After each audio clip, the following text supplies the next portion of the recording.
Hi everyone! Welcome back to the very first episode of Design Jam with me, Tirza Graciela. Jadi, pada hari ini aku akan membahas salah satu bangunan yang menurut aku unik banget gitu ya. Namanya adalah Dancing House atau kalau ditranslate itu adalah bangunan menari. Tapi emang ada ya bangunan yang menari? Nah, jadi bangunan menari ini bukan bangunan seperti yang mungkin kita imajinasikan ada tangan, ada kaki, lalu menari-nari. Bukan ya teman-teman, bukan. Jadi, dancing house atau bangunan menari ini sebenarnya sudah menjadi bangunan yang populer loh untuk kalangan turis yang datang ke tengah kota Praha, lebih tepatnya di daerah Raisins Riverbank. Nah, tapi sebelum kita lanjut, aku mau disclaimer sedikit. Kalau misalkan di podcast kali ini, aku tuh cuma sharingin apa yang udah aku baca tentang bangunan ini. Dan mungkin akan membahas juga nih tentang konsep desain, tentang historinya, backgroundnya gimana. Jadi kalau misalkan kalian mau pakai bangunan ini untuk proyek tugas kalian atau apapun itu, please do research more about it. Dan mungkin kalau misalkan nanti ada informasi yang kurang, kalian boleh tambahin juga di kolom komentar. Oke, now let's go. Mari kita bahas tentang Dancing House. Jadi, Dancing House atau juga memiliki official name, yaitu Nationale Nederlanden Building. Itu sih tulisannya kayak Nationale Nederlanden Building. Ya kayak mungkin baca kayak gitu atau salah, ya intinya itu. Atau juga dikenal sebagai Ginger and Fred. Ya nanti juga akan dibahas nih, kenapa sih namanya Ginger and Fred? Kenapa kayak nggak Matthew and Daisy? Atau mungkin nama-nama lain gitu ya. Nah, jadi inilah sebuah bangunan yang ternyata memiliki representasi untuk kegerakan dan juga simbol sebagai transisi negara Czechoslovakia dari negara komunis menjadi parliamentary democracy. Wow! Jadi bangunan ini nggak cuma sebagai bangunan yang populer untuk kalangan turis nih teman-teman, tapi dia juga sebenarnya memiliki arti dan simbol tersendiri. Nah, jadi kalau misalkan teman-teman tahu, negara parliamentary democracy itu adalah negara yang sistem pemerintahannya di mana masyarakat tuh bisa memilih untuk siapa yang menjadi representasi pemerintah mereka. Jadi memang dulunya negara ini adalah negara komunis, akhirnya bebas menjadi parliamentary democracy. Oke, nah sekarang mari kita bahas tentang history-nya. Kalian tahu nggak sih sebelumnya daerah ini tuh dipenuhi oleh bangunan yang dihuni manusia? Well, sebenarnya kalau di American English term itu namanya apartments bangunannya, atau kalau di British English term itu flat. Namun, tempat di mana Dancing House berdiri saat ini, sebenarnya dulu tuh adalah daerah hancur yang terkena dampak bom Amerika karena World War yang kedua. Wah, sedih banget ya pasti. Dan hal ini juga loh yang menyebabkan daerah yang terdampak ini menjadi kosong selama berpuluh-puluh tahun. Nah, hingga akhirnya pada tahun 1990-an, ada presiden Czech pertama yaitu Václav Havel, oke? Namanya Václav Havel ya teman-teman, yang sudah tinggal di dekat daerah ini, dan ia tuh bersama dengan tetangganya, jadi dia punya tetangga namanya Vladomir Luník, dan Vladomir Luník ini merupakan seorang arsitek. Lalu Havel tuh kayak memiliki ide yang dibagikan ke Luník, coba deh kalau misalkan kita bisa bangun proyek, bangunan, dan kayak bangunan ini akhirnya bisa menjadi center of cultural activity daerah ini. Jadi kayak dia tuh punya harapan lah ya, kayak mau buat bangunan di daerah ini, biar nanti itu bisa menjadi center of cultural activity. Hingga akhirnya, Milunik pun in charge untuk desain bangunannya, dan proyek ini bisa dilaksanakan saat Havel menjadi seorang presiden. Yay! Now let's go to the design concept. Kalian tahu nggak sih kalau bangunan itu selesai pada tahun 1996 dan didesain oleh lead designer yaitu Vladomir Luník, seorang Czech arsitek, dan juga ada seorang arsitek dari Kanada Amerika. Kalian tahu nggak siapa? Jeng. Frank Gehry. Wow, pasti teman-teman mungkin yang masuk ke jurusan arsitek atau interior design harusnya familiar ya nama Frank Gehry ini. Nah, tapi kok bisa sih mereka collab? Kayak wow banget nggak sih kalau sama Mr. Frank Gehry gitu. Nah, jadi memang pada saat itu Milunik tuh diminta untuk mencari partner dari another world renowned architect untuk bersama-sama mengerjakan proyek ini. Awalnya sih dia mau kerjasamanya sama Jean Nouvel, yaitu seorang French architect. Cuman ide ditolak. Well, kalau dari yang aku baca sih katanya karena luasan site-nya tuh cukup kecil ya, jadi dia kayak nggak mau ambil proyek ini. Cuman Frank Gehry pun akhirnya menerimanya. Dan menariknya, kalian tahu nggak, proyek ini tuh sangat-sangat didukung oleh negara. Ya iyalah ya, orang yang punya idenya juga presiden gitu. Dan akhirnya mereka pun mendapatkan hampir unlimited funding dari bank negara.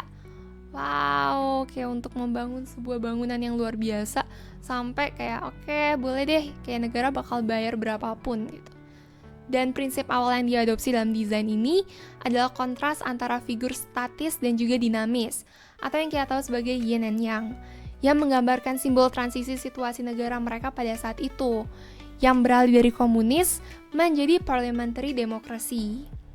Nah, pada sketsa awalnya, Gehry tuh kayak membayangkan adanya sebuah bangunan sebagai panel dengan bentuk kotak-kotak gitu ya, mirip bantal, yang kemudian ditambahkan menara oleh Milunik dalam bentuk geyser. Kalau kalian nggak tahu geyser itu apa, geyser tuh kayak mata air panas yang akhirnya boom, yang akhirnya menyemburkan uap dan air panas itu. Dan memutar sudut di mana bangunan akan dibangun, menara berputar menjadi titik awal yang logis. Namun Gehry menganggap sebuah bangunan yang beton tunggal itu kayak terlalu maskulin. Akhirnya termotivasi untuk mengembangkan ide dari feminim. Sehingga ada pun yin and yang, yin yang merepresentasikan feminim, yang menyeimbangkan yang merepresentasikan maskulin. Hal ini pun menghasilkan analogi pasangan menari yang digambarkan sebagai Ginger Rogers and Fred Astaire. Nah, jadi nama Ginger and Fred ini dari namanya Ginger Rogers and Fred Astaire. Buat kalian yang nggak tahu siapa sih mereka, jadi mereka adalah pasangan legendaris dalam film yang menghidupkan kembali industri hiburan pada tahun 1930-an dengan gerakan tari mereka dalam komedi musikal. Jadi memang mereka adalah seorang penari gitu ya, tapi dalam film gitu. Dan katanya sih mereka narinya komedi musikal. Sebenarnya aku belum pernah nonton juga, tapi mungkin abis ini aku akan lihat kayak tarinya gimana sih gitu.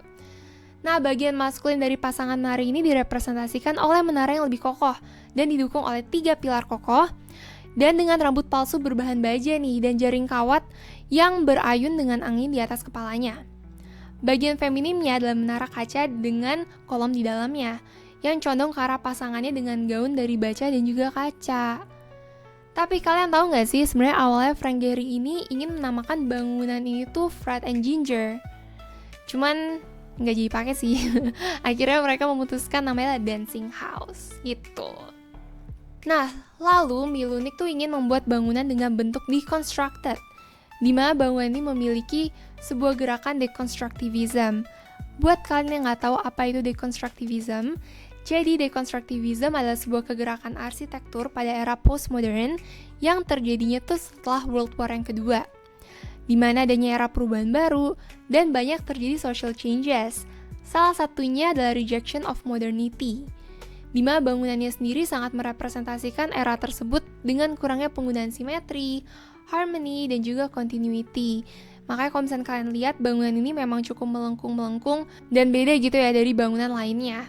Dan ini sebenarnya tuh ingin mengilustrasikan tentang situasi negara mereka sendiri yang memang beralih dari negara komunis setelah World War kedua itu.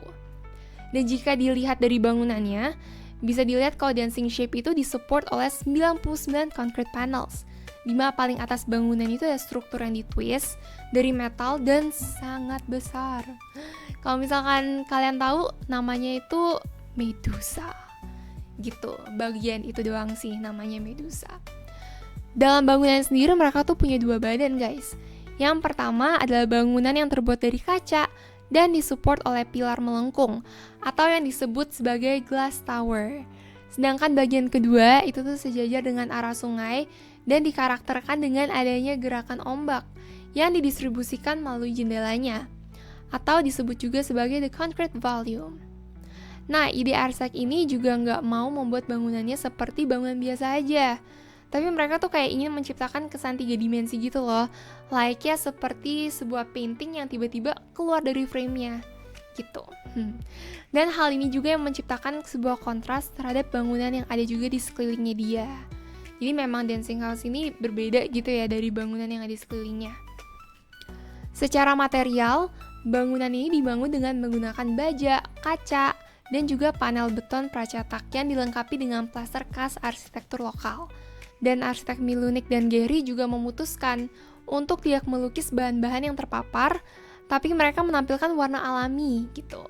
seperti kaca berwarna hijau, beton berwarna abu-abu, dan juga struktur baja yang berwarna perak.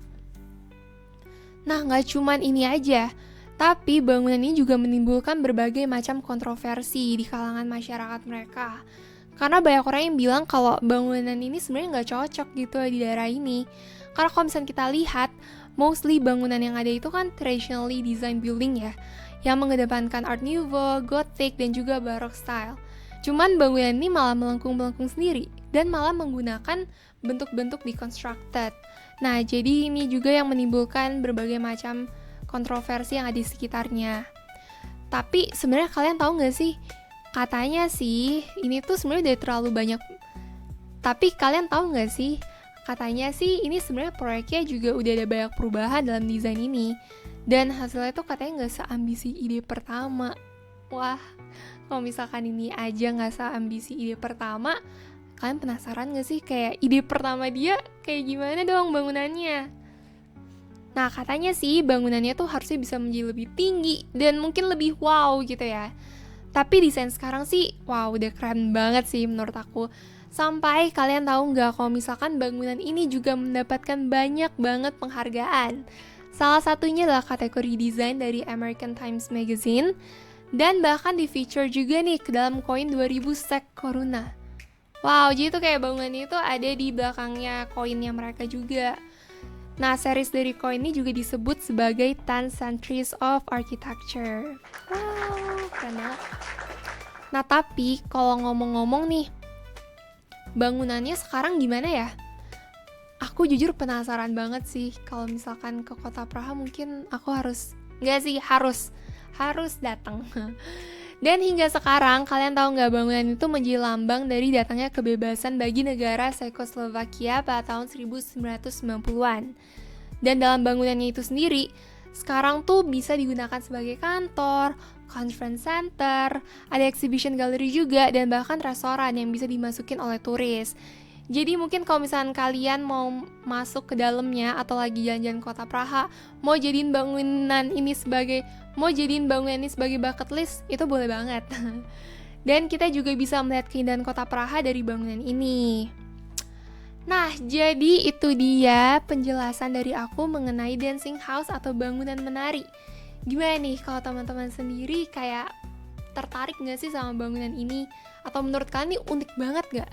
Sebenarnya kalau menurut aku sih ini unik banget ya, kayak dari ide sang arsitek yang bisa membuat bangunan ini, bahkan ada konsepnya juga, kayak dua orang yang menari dari salah satu pasangan tari legendaris, sampai mereka bisa membuat bangunan ini menjadi ikon atau icon dari kebebasan negara mereka. Makanya mereka berani banget untuk coba hal yang baru, yang gak cuman kayak kalau di era modern kan memang simetris, kotak-kotak, atau apapun itu, tapi mereka mencoba untuk membuat deconstructed shape yang mengedepankan era deconstructivism, yaitu rejection of modernity. Jadi menurut aku kayak keren idenya, sangat berani, dan semoga ini juga bisa menjadi inspirasi untuk kalian anak-anak yang mungkin masih di bangku SMA, mau jadi arsitek atau desain interior, atau mungkin kalian nih yang lagi belajar arsitek, interior design, kalian boleh banget belajar juga dari kedua arsitek ini.